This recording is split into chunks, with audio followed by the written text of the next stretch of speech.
Good evening, it's the Oscar expert here with Brother Bro. Academy Award nominations are on Tuesday morning, so there's no point in waiting any longer to start predicting. All right, let's start with Best Picture, Cole. I mean, we got A Star is Born in front on Gold Derby, and we have Roma rising, and we have Green Book falling, apparently. Those three are getting in.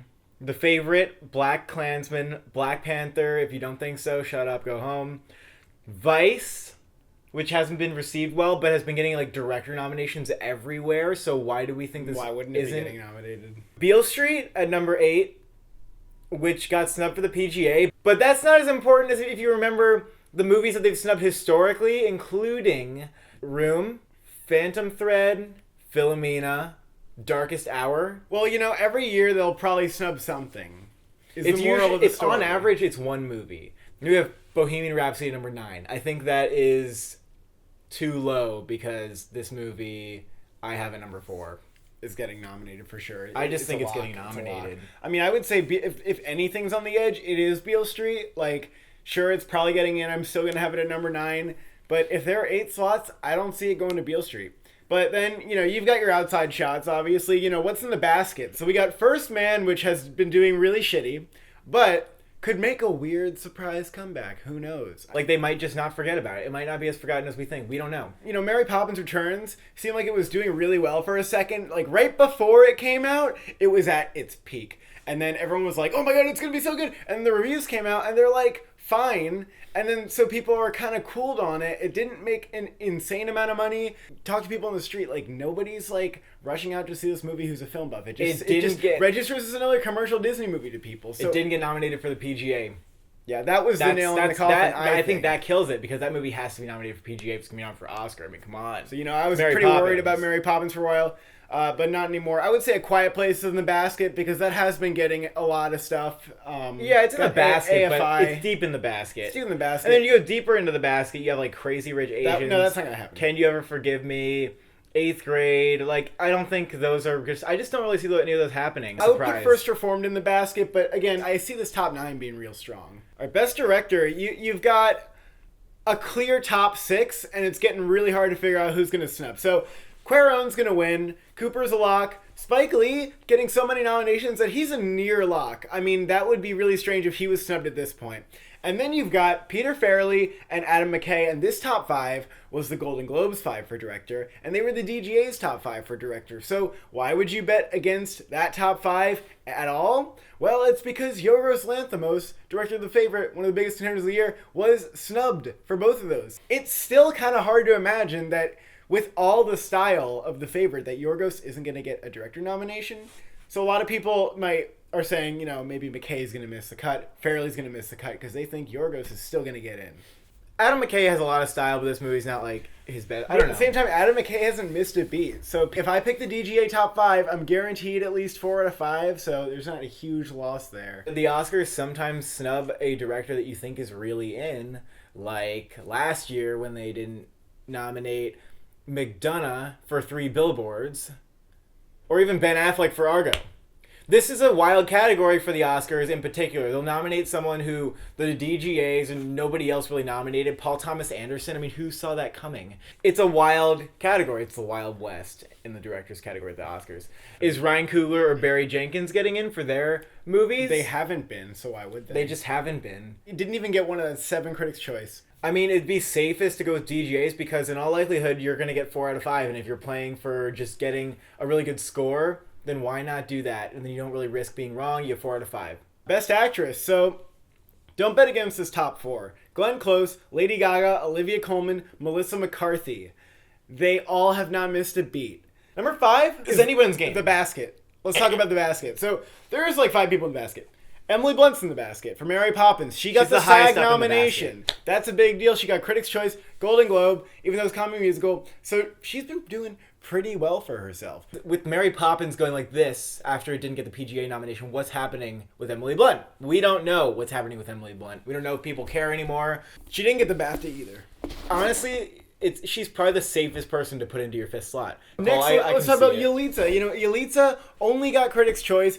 Been a fan with the critics circles, but her performance is so subtle And there's so many wide shots in that movie that she's often like this big. So I just don't know that they're going to nominate her performance. I don't personally see it, although are people who are very passionate about her. Toni Collette also hasn't been nominated a lot of places, Only and she has Critics' way Choice. worse odds. Why is she in the basket still? Why are we still holding on to the hopes? Because everybody's holding on to hope for her. The Oscars will sometimes do that with performances, where they'll just stick somebody in who you kind of originally were like, oh, maybe this person, that'd be great. And then people forget about them, and then the Oscars all of a sudden remember them. Laura Dern in Wild, Tom Hardy in The Revenant, Steve Carell in Foxcatcher. That can happen. Oh, that can Marion happen. Cotillard, 2 Days, 1 Night. Oh my Remember god. that? Oh, Ruth Negga. She's a great example. true. Oh my god, yeah. Viola Davis in Widows is kind of that. Yeah, Viola it Davis happened at is the kind of BAFTAs. She was that at the BAFTAs this year. And then Nicole Kidman in Destroyer could totally be that. I can still see that being a surprise. She got the Golden Globe. And Rosamund Pike, I think, is a long shot. Well, so what are you picking for your 5? I mean, if I'm being safe, I'm going to keep Emily Blunt in and just stick with top 5 on Gold Derby. And I would say Colette and Yalitza seem to be, like, the next 2. I might pick Colette because sometimes the Oscars just do justice, and maybe this is one of those times. But again, this could go to anybody. Best Actor, Christian Bale is now leading for Vice. Bradley Cooper's not winning awards, so Bradley Cooper won't win. Rami Malek, could he win? Yeah. So number 4 is Viggo Mortensen, Green Book. Again, like the Best Actress race, you're not going to want to deny this top 4. Yeah, I would say he's a lock, too. I think the 4 in this category are locks. And I think the number 5 slot, it's going to be John David Washington or Ethan Hawke. No, it could be Willem Dafoe or Ryan Gosling, too. Like, yeah, maybe. It But could be. Willem Dafoe had more nominations than Ethan Hawke, actually, so I'm just saying. I think as much as Ryan Gosling gave a great performance in First Man, there's a lot of backlash for it, so I'm going to count him out. Willem Dafoe, I saw the movie. I think he's great in it, but I don't think it's a movie that... It's not going to attract awards, that's what I'll say. I actually do have John David Washington at number 5, because Ethan Hawke's been getting snubbed in weird places. So he's got the SAG, he's got the Critics' Choice, he's got the Golden Globe, he has every nomination. So you got to put him at number 5. And Ethan Hawke didn't get the Golden Globe, and he didn't get the SAG. No, he did Those not. are big. He's won The way most more awards at Critics' Circles than anybody else, and yet the higher-ups... The prestigious folks in the executive offices refuse to nominate him for tiny little movie First Reformed. Yeah, so I have John David Washington, and I wouldn't put in other people. I do think Ethan Hawke, Willem Dafoe, maybe Ryan Gosling can surprise. It's a supporting actress, so you got Regina King, who, yeah, she got snubbed 2 times, so I guess you could say she's not the 2? most secure. BAFTAs and the SAGs BAFTAs don't snubbed matter. her. Nonetheless, like, she's still the front runner, so you gotta say she's getting nominated. Amy Adams, Emma Stone, Rachel Weisz have not, despite what people said when they first announced these categories, Emma and Rachel have not been canceling each other out. They have not been getting, one gets in here, the other gets in here. They're not fighting. It's not Michael Keaton and Mark Ruffalo in Spotlight. They are getting all the nominations together, and they're both going to get in here. And then number 5 is, unfortunately, again, folks, it's The Basket. But Claire Foy seems to be the strongest for First Man. She's been getting a lot more recognition than you might think, considering that First Man started to go like this, but she kind of, as you said in one video, she kind of ejected, and she's kind of on the parachute. She didn't really go down with that ship. The nominations show that she is number 5. I mean, Nicole Kidman has very few. Emily Blunt has just the SAG. Margot Robbie actually has done pretty well. So I could see Margot Robbie sneaking in there. That's probably number 6 for me. I don't know. I think Nicole Kidman's more likely than Margot Robbie. Yeah, but Margot Robbie got the SAG. Emily Blunt for A Quiet Place is interesting But because that's just she because she got the definitely SAG. deserves it. But I she's don't know not if they'll care. supporting. I just don't know if they'll care about that. And yeah, she's kind It's of. like how Natalie Portman may have given like one of the best performances of her career, Yeah. but do people view her as a supporting? Yeah, Not she's really. she's It's number not. 15, which is Yeah. crazy. Michelle Yeoh hasn't been getting any nominations anywhere. Yeah, so I she's don't know always why we're still floated talking around here about on her. Gold Derby, and yeah, but she's never gotten in. So Yeah, so that's I'm top 5 for that one, and I wouldn't be surprised if Claire Foy got snubbed. Supporting actor, Mahershala is winning. He's in. Richard E. Grant. lock. Sam Elliott didn't get Golden Globe nomination, has kind of been missing in weird spots, but I feel like he's strong enough and has the support of many actors and fans that he'll get in. 4 and 5, you got Timothy Chalamet, Adam Driver. I mean, It's weak category this year, folks. it's not weak because It's those, weak, Cole. No, Let's- well, those let's top admit 4 it. is really good. I don't think Adam Driver really necessarily deserves a nomination for this, But the top 4 is really solid. Well, I agree. Like, are you kidding me? In terms of how quality of performances, yes. But then the top 5, we have Adam Driver, who's been getting it everywhere, and I think that's why it's weak, because there's no other spot that can beat Adam Driver for his performance, which was, like, good. But Adam Driver is number 5. You shouldn't put in Sam Rockwell for Vice, I don't think. Well, Adam Driver has gotten all the nominations he needs. Sam Rockwell got a couple, but he's always a surprise when he gets in, because his performance isn't like he's playing like a deep person. Like, it's comparable to what someone would do on SNL, but just with a little more depth than that, which isn't saying And much. he's like barely in it when you really... And he's not really in it that much. And Michael B. Jordan, he just hasn't been getting those nominations. I suppose he's like a sneak in, but he just I think he is a sneak in, but I don't think he'll get nominated. All right, adapted screenplay. So you've got Black Klansman, Beale Street competing for the win. They're getting nominated. Can You Ever Forgive Me? Star is Born. That's, again, a very solid top 4. Why would you bet against it? And then you got the basket. Black Panther's in the basket. First Man's in the basket. Death of Stalin's in the basket. And Leave No Trace is kind of in the basket. I think Black Panther is a clear number 5 to me because it's been surprising in screenplay.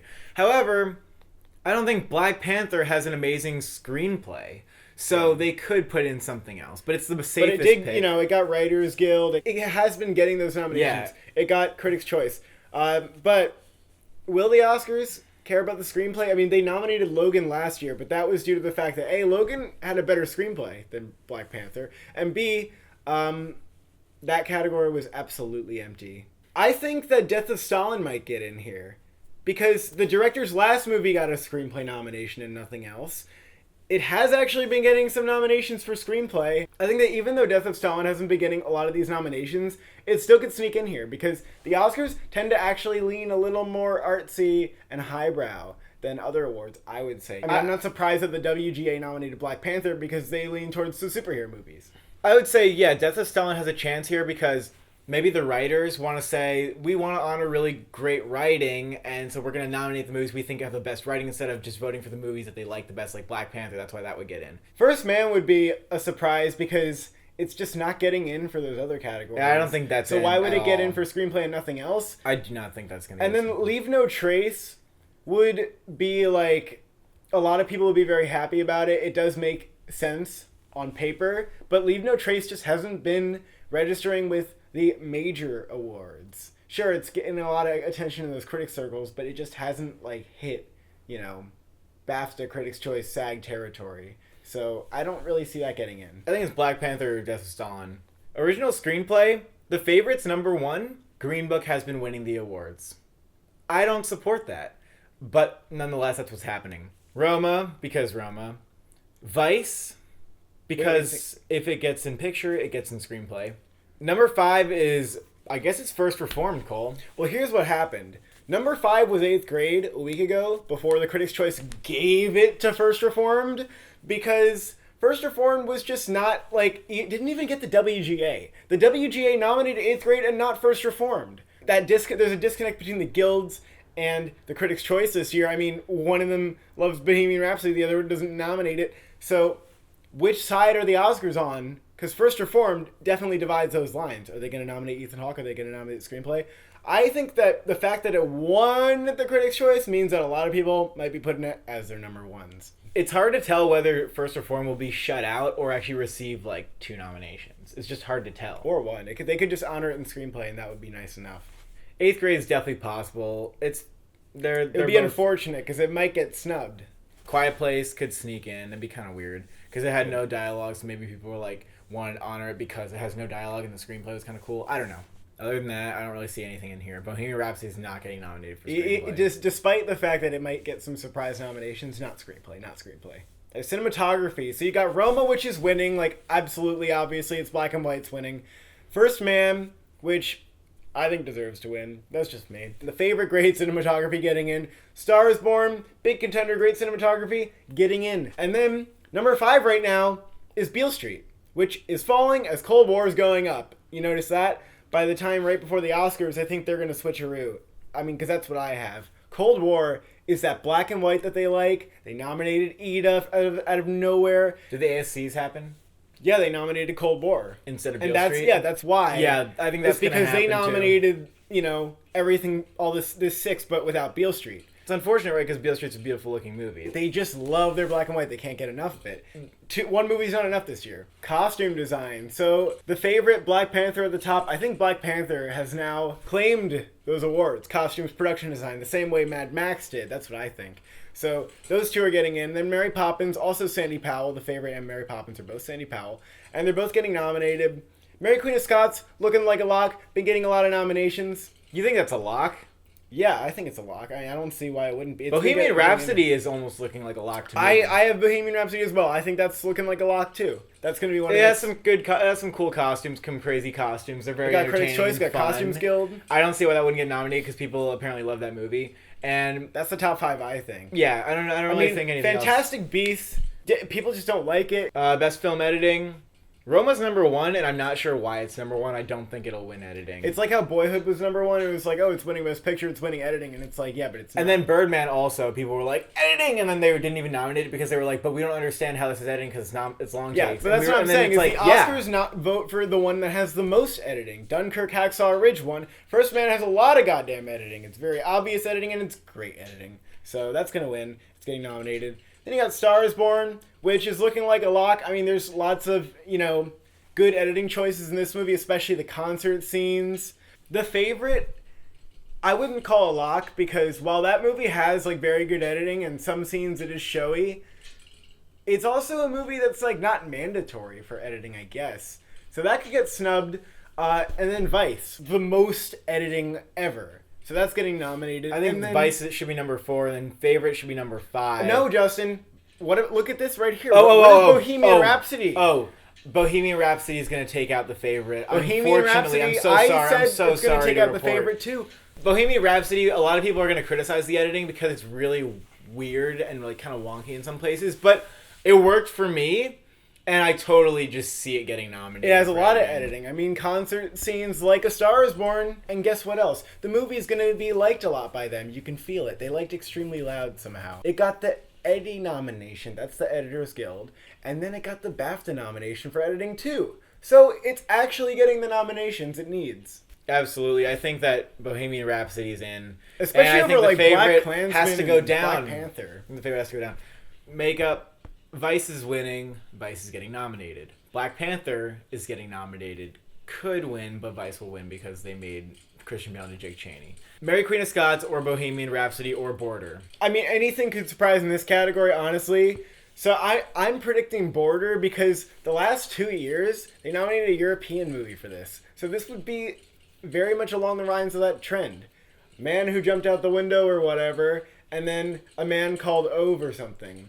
Those movies got nominated for makeup. Border is a movie about people who have fucked up faces talking to each other. The makeup department is going to want impressive makeup, and Border definitely has that. I would say put Border on, because they like to nominate those weird foreign movies that are just very impressive.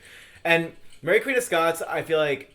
Well, it could get nominated. Well, people say the makeup's really good. Yeah. But only 3 slots. You can tell in the trailer, Margot Robbie, what they did to her. I mean... Yeah, that's really good makeup. But the Oscars aren't afraid to snub shit here. Bohemian Rhapsody, I don't really understand. Has that getting any nominations? It got a couple, and it's number 4 because it could surprise nominate, because that's what it might do in general. But still, Bohemian Rhapsody has the weakest makeup here. It's pretty much just for the teeth. Because Suspiria made people literally think Tilda Swinton was a fucking German old man. So that movie could get in too. I mean, that would deserve it. No. Justin, Suspiria will not get in. There's no way. Why not? They nominate anything for makeup. Who cares? They're not going to nominate Suspiria for makeup. Stan and Ollie would get in over that. I think Border's going to get in. Production design. So the favorite in Black Panther, just like costumes, are duking it out. And then you got Mary Poppins is looking like a lock there. First Man. They like to nominate the space movies for art direction all the time. And then Roma is number 5.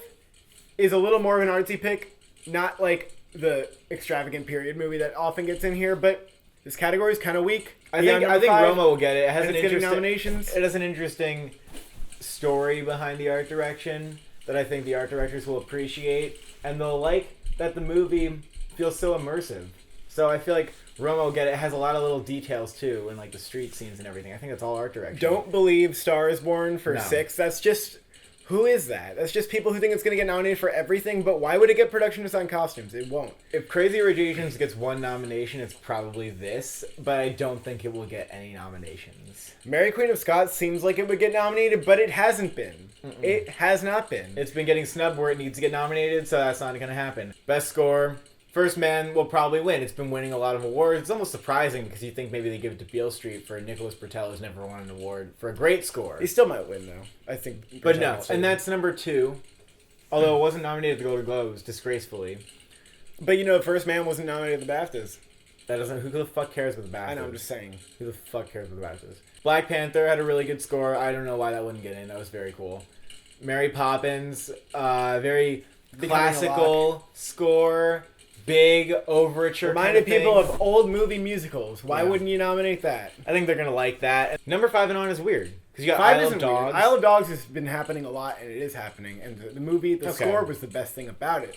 And Alexander Desplat has been nominated for Wes Anderson movie twice. He won for the last one. Black Klansman, which has like kind of a unique score. Black Klansman has been getting a little attention for it, but it'd be a little strange of a pick. Not that they couldn't go for it. I don't know. I still think that this top 5 is really solid, and I'm going with it. I don't know if I see Isle of Dogs getting in, Cole. I see Isle of Dogs getting in. I mean, yeah, it's Desplat, so I guess I go with that. Quiet Place.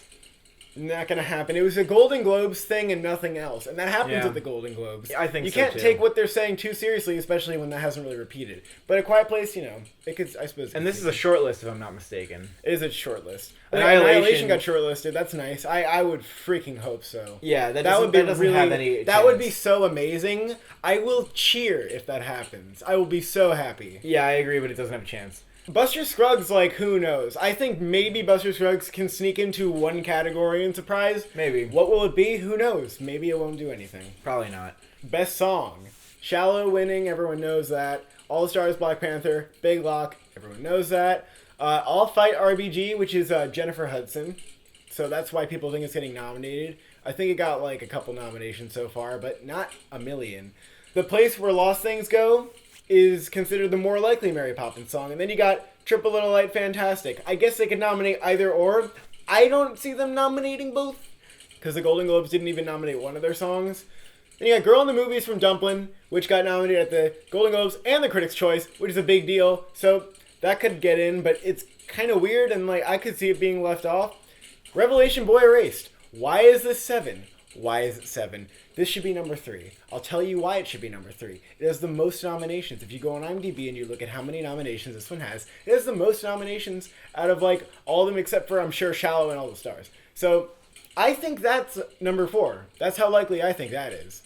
And also, keep in mind with this category, it's the Wild West. Nothing is safe except for The Shallow and probably All the Stars. They could take anything. They could nominate any of these songs. So for me, I have the top 4.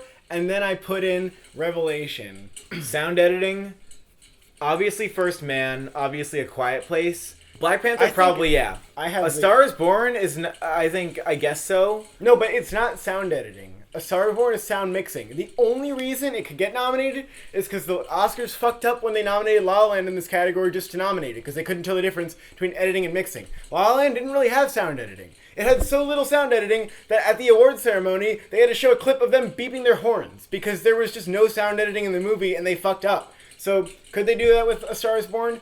I don't think they're going to do that again. I think Mission Impossible is going to get it. Really? Over Star is Born, yeah. None of the Mission Impossible movies have ever been nominated for a single Oscar. It'd be kind of weird if this one broke it. Because why all of a sudden would they care? I don't know.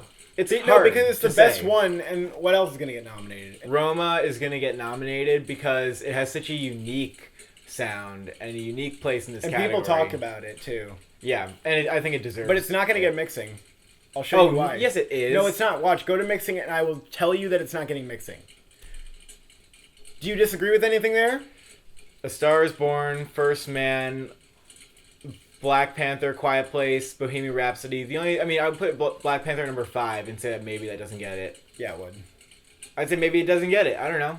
I would have a hard time putting Roma over that. I would. I guess I would. Just because of competition, because there's so many musicals this year, or movies with music, it just gets pushed down to number 7. All right, visual effects. This one's fun. Black Panther number 1 today. This got snubbed for the Visual Effects Society, which nominates several categories and could not nominate Black Panther one time. Did not get a single nomination from the most important visual effects guild, which is nuts. You know what else got shut out? Mary Poppins Returns. So, Black Panther won the Critics' Choice, still going to get nominated, I think. But that was interesting. Infinity War, lock.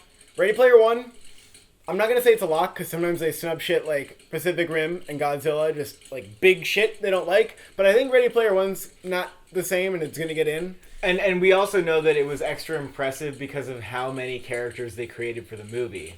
Don't we? That's true. There's a great article on nextbestpicture.com which talks about how every year the visual effects voters are gathered in and they watch presentations about each movie from the shortlist. So this person was in the room and they're writing about how the presentations were and what they think that voters were feeling during the presentations. So the top 3 movies on this list did really well. You know, First Man and Mary Poppins, we don't know. First Man has a lot of practical effects, so like Dunkirk, it could get snubbed here. It could get snubbed here. Mary Poppins Returns, he said the presentation was pretty good, but at the same time, it's not that visual effects heavy. A lot of the stuff is 2D animation, but then the Visual Effects Society shut it out. And then there were 2 movies that stuck out as key surprises in how well people responded to the presentations. It was Solo: A Star Wars Story and Welcome to Marwen. Maybe that's why they're 5, 6, and 7, because other people have heard about this. The person in the article said, Welcome to Marwen was making people talk the most about it. The most. And Solo: Star Wars Story had a really good presentation. And we have seen Disney movies and Marvel movies get in surprisingly to this category. And they do weird shit here. They'll nominate something like Welcome to Marwen over a big VFX movie. They'll nominate Deepwater Horizon, which in that article stated that that's why that movie got nominated, is because it had a really good presentation. I'm going to keep a Solo and Welcome to Marwen on. Honestly, I'd probably do the same thing, Cole. I don't really feel First Man for this category because they could easily just say it doesn't have a lot of visual effects. Animated feature, Incredibles 2 will eventually get off the number 1. Don't even worry. Well, Spider-Man's winning. So that, and then Isle of Dogs is a lock. Ralph Breaks the Internet has been getting everything, so if that got snubbed, it would be very surprising. And then you got The Basket. So a lot of people feel Mirai is here, and for good reason. You know, it actually has been getting some nominations. But here's the thing. The Oscars changed the way that they voted for animated feature. It used to be that only the animators could vote, and that's why every year you had literally 2 movies that were international getting in and taking out shit like Finding Dory and Monsters University, big American movies. And then they took away the rule. How do we know the rule impacted the Oscars? Because they nominated Boss Baby and Ferdinand. Because they nominated the Boss Baby. So they absolutely would not have done that if the rules were like they were in the previous years. You could almost predict that they were going to nominate weird shit like Boy in the World. They love that 2D stuff, Song of the Sea. They were just always doing that. So you could almost predict reliably that... we predicted reliably that they would snub Finding Dory, Cole, if you're not mistaken. Yeah, and what has been getting in a lot this year for no reason... in just the same fashion as Boss Baby last year, which got like nominations across the board at precursors. It's the Grinch. The Grinch. The Grinch. I think the Boss Baby did better than the Grinch. Mariah got the Golden Globe and the Grinch didn't. And then the Early Man got the 5th Annie slot. The Annie Awards are a big deal. So that's why Early Man is number 6. No, it didn't get the top 5 at the Annies. Oh. So, but the Grinch has been doing pretty well. And like, I think that could weirdly get in. It got the PGA nomination. That's what it got. PGA nomination. That's what I'm going to go for right now. I might have to agree. I'd have to look at Mirai and see if it's doing well and if it has good reviews. It has good reviews. But they don't nominate anime movies. See, even when they nominate international movies, they don't really nominate the anime ones. Documentary feature, Won't You Be My Neighbor, Will and Should Win, Free Solo, that's pretty likely. RGB, Three-Eyed Ankle Strangers. RGB. These were all blockbusting documentaries. We had a really interesting year for documentaries, and those were the 4 that busted blocks. Minding the Gap, very, very critically acclaimed. Getting a lot of hype. But I don't know if it'll get in. I'm going to put it in because I don't know what else is going to get in. I didn't look at any of these movies, but the top 5 is like really solid this year. It really is. I'm not going to bet against it. I'm just not. Why would you bet against it? This one is on Netflix, though. Number 7's on Netflix. And I looked it up because I was like, oh, well, you know, Netflix really does seem to have an advantage with these categories. Like, really does. But this movie seems a little weird. It seems a little weird. Like, even look at the poster. Like, what? And I will say that it doesn't register with me as something that would get nominated, but because Netflix makes them accessible, it does make them more likely. So maybe watch out for that one. Always watch out for the next one. Foreign language film. Roma, obviously. Cold War, obviously. Shoplifters, don't bet against that. Capernaum, more of a crowd-pleasing one, probably. Burning is a very good, but also slow movie. So I feel like hype, but they it's would very weird. They should nominate that movie. It was very good.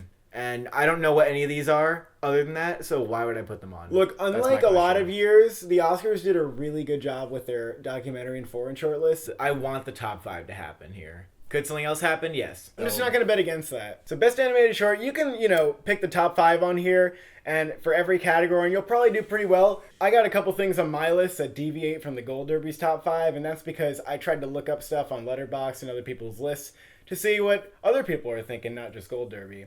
I have Bal Bilby, Lost and Found, Weekends, and I'm going to either have Late Afternoon or One Small Step. Next, Black Sheep, Zion, Endgame, and then I have Endgame and My Dead Dad's Porno Tapes. Why do you think Dead Dad's Porno Tapes is number 9? Because people think the title's weird, but guess what? People who have seen it think it's a really heartbreaking thing. Live action short. I've got Caroline, Skin, Fauve, and Detainment. I would say that from what I saw, Fauve shouldn't be number 6. It should be higher. And Icare, no one cares. Those are our predictions. Join us on Tuesday when we post a video of our reactions. They are going to be insane. You're not going to want to miss it. We're going to freak out. What do you think is going to get nominated? Are we wrong about anything? What do you think?